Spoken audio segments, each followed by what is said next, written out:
First of all, there are a lot of kids developers on this conference, and each of them has their own story how they became kids developer. And today I will tell you our story, because if somebody 5 years ago told me that in 5 years I will not be mobile developer, but kids mobile developer, I will be laughing loud, because I was too far away from this sphere at all. Okay, first of all, I want to introduce you team who start GoKids and who inspiring to work further. Okay, first of all, it's me. I am CEO and co-founder of GoKids. In 2012, I was financial system quality assurance manager, or as simple, I tested bank systems all over the world. It was a lot of travels. I have a team of 70 quality assurance testers and a lot of interesting projects.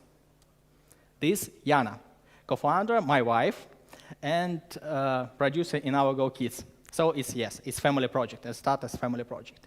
And this is main inspiration of my work is Eva, head of our testing department in GoKids.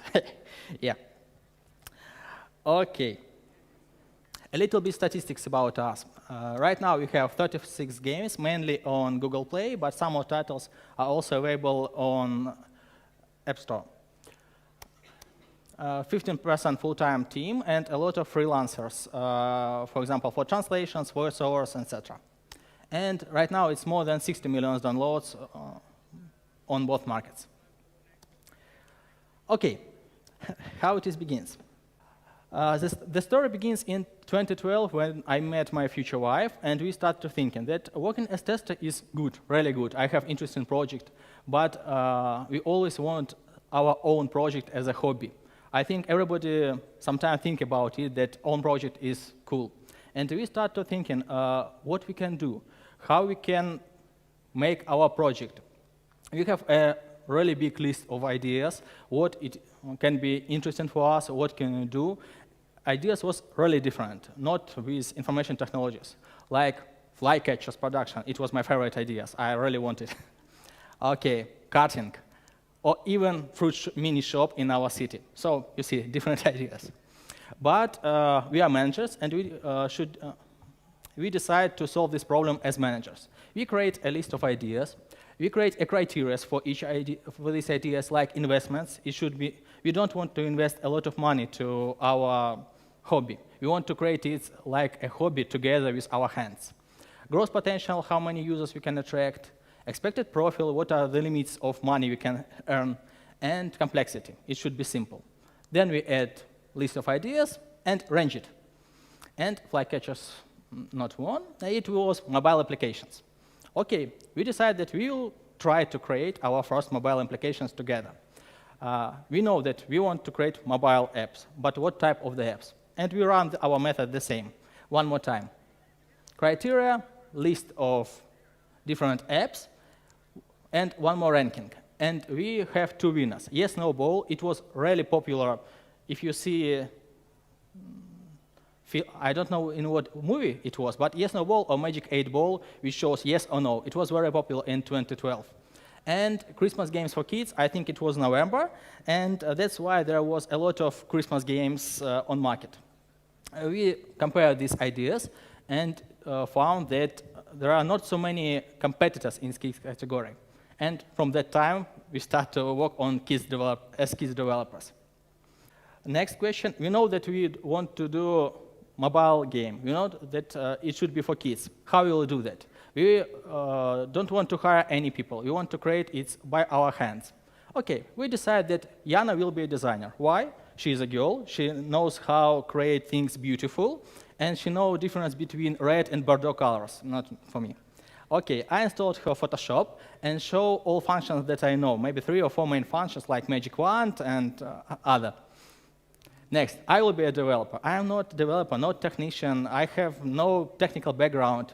So I think that I am a smart guy. I think it's rather easy. I installed Eclipse, found some online lessons, and started self-education. Okay, it took me maybe 2 weeks to understand that I'm not so smart, and it's too difficult for me to create apps on native Android. So I start to find solutions. I think there are a lot of people who want to create games but doesn't know languages.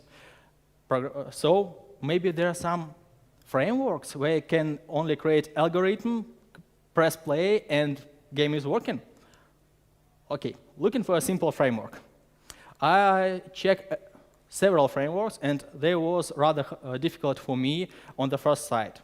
So after maybe a week, I found framework which have one interesting function. It has a drag and drop of algorithmic elements, logical elements. You can create algorithm, add sprites, press play, and everything is working. It's excellent for me. I like simple ways.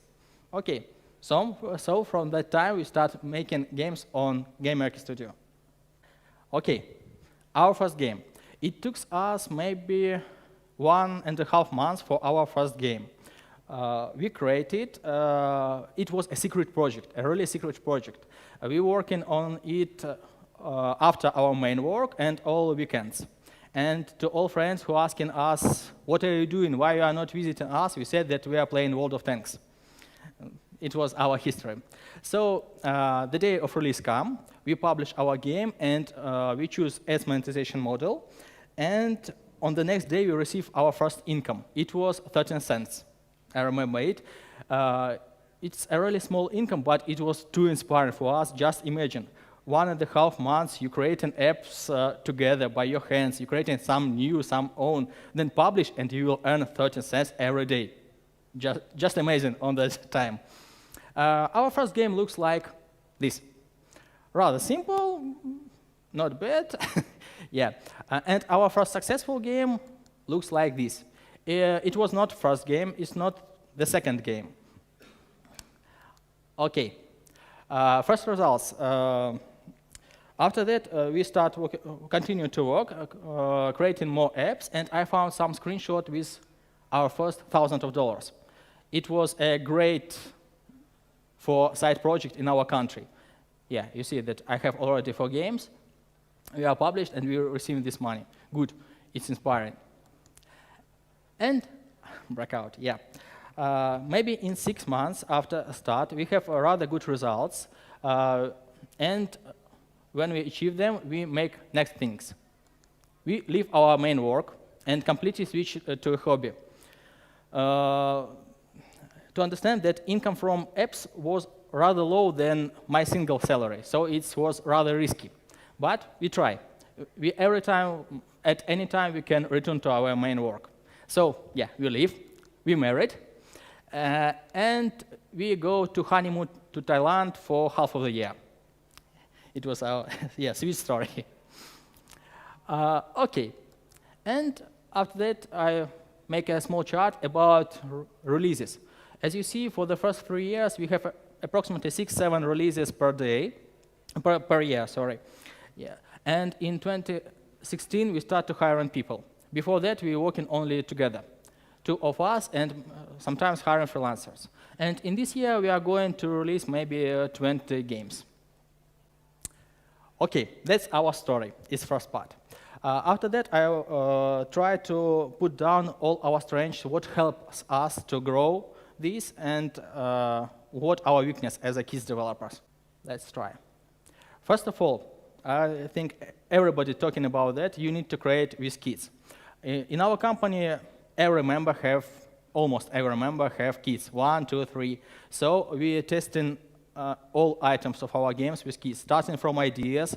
We create some prototype games in paper and playing with them, to scratch, design, and final testing. Yeah, our team is rather big.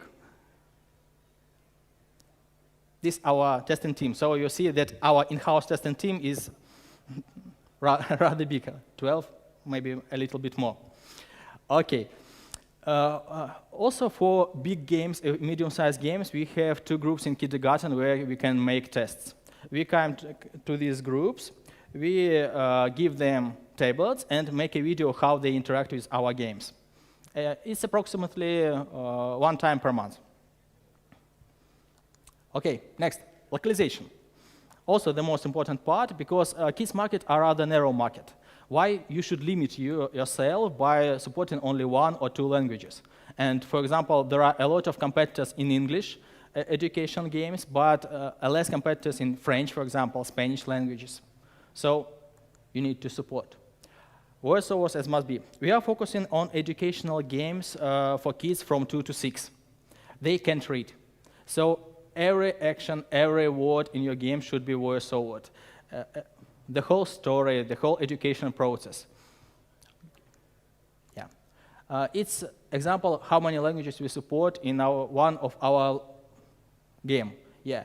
And it's not so expensive as it seemed to be to support these languages to make a professional voiceover with native speaker. Right now, we have maybe 20 people we are working for several years and who create us these voiceovers. Okay, try different ideas. As I mentioned before, our first game wasn't our first successful game. Before a successful game, we create maybe 3 or 4 another apps. So you should try different ideas, try what you can find. For example, if we take World of Tanks.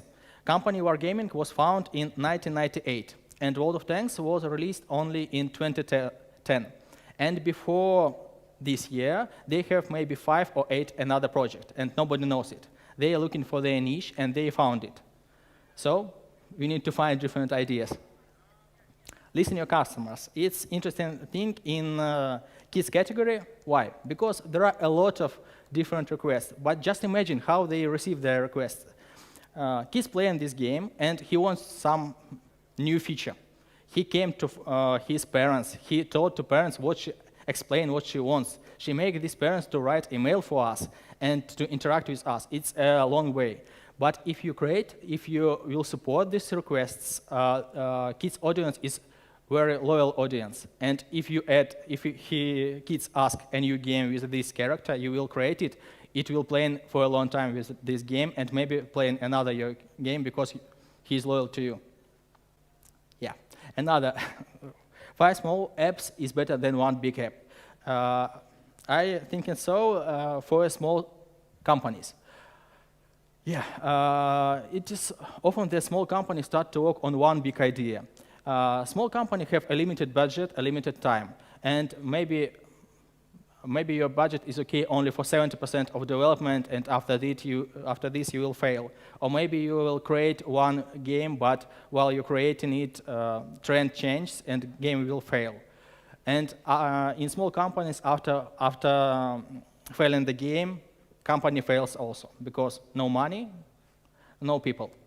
And if you create different games, trying to create different games, maybe for the same money you can create 5 different games. 3 of them will fail. It's okay.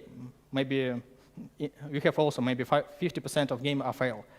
1 will be medium and 1 will be successful and give you money and resources to develop further, to make new games in this niche. Okay, what doesn't work in educational kids games? And what are difficulties in kids games? Paid promotion. All you know this formula. You can obtain users till the LTV more than their price. But it's not working.